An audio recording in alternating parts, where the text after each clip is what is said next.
Dear community, our worship staff team thought it right that we gather together in this shared space to mark the terrible milestone that we have reached together as a nation, that we have crossed the threshold of 500,000, 500,000 deaths to COVID-19.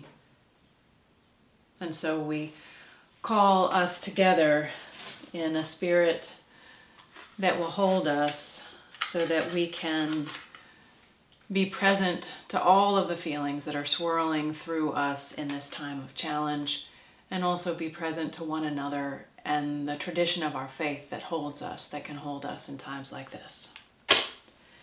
And so we light this chalice, a beacon that reminds us that there is light amidst darkness, and that calls us together for the purpose of finding hope together as a community and the means to go on. As Unitarian Universalists, we mark a death with a memorial service, a chance for us to speak the truths of the life that we have lost. We share the beauty and the challenge of the life. We speak from our heart and our mind, our recollections, our remembrances. And in that sharing, we are able to perhaps hold on to a piece of the enormity that we have lost.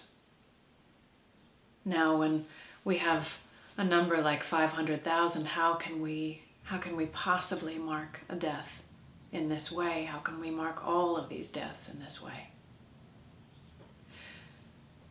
What I want to invite you to do is to choose one loss among this 500,000, among this 500,000 that you can hold on to here in this sacred space that we share.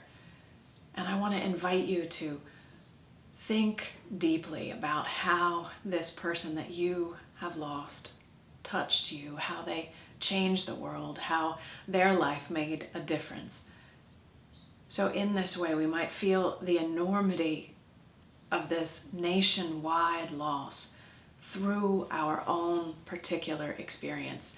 And if you don't know anyone yourself who has died due to COVID-19, I lift up one of the lives of those we lost in our congregation, the incredible Loretta Freeman, a woman who in her 90s woke up every day to fight for a more just, a more loving world, who in her commitment to education gave everything to the children in her care, and who never, not once, even with all the challenges that move through her body, who never, not once, gave up.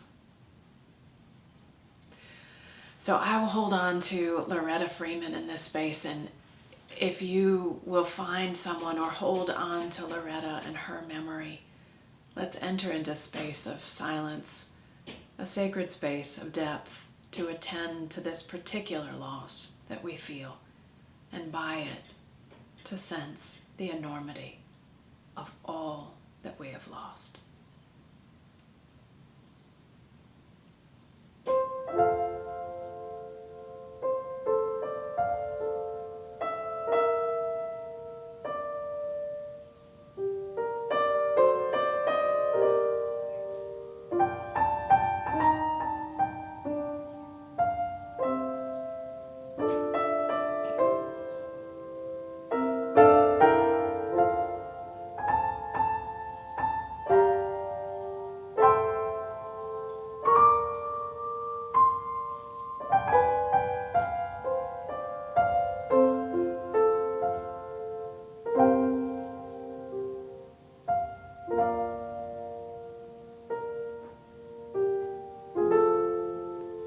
Amen.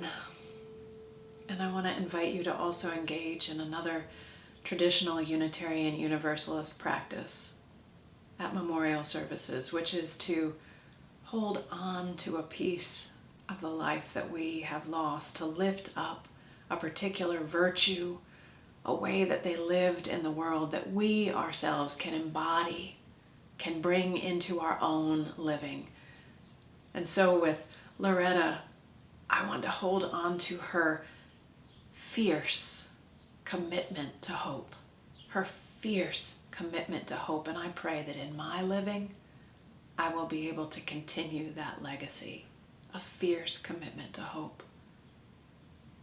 Perhaps you too can find something in the one that you have spent this time cherishing, that you can hold on to. And in this way, dear community, we go on together, not forgetting, not letting go of, not passing by all that we have lost, but by our remembrance, cherishing the beauty of the lives that have been lost, and committing ourselves to create a world where such tender life will never be sacrificed again. Amen.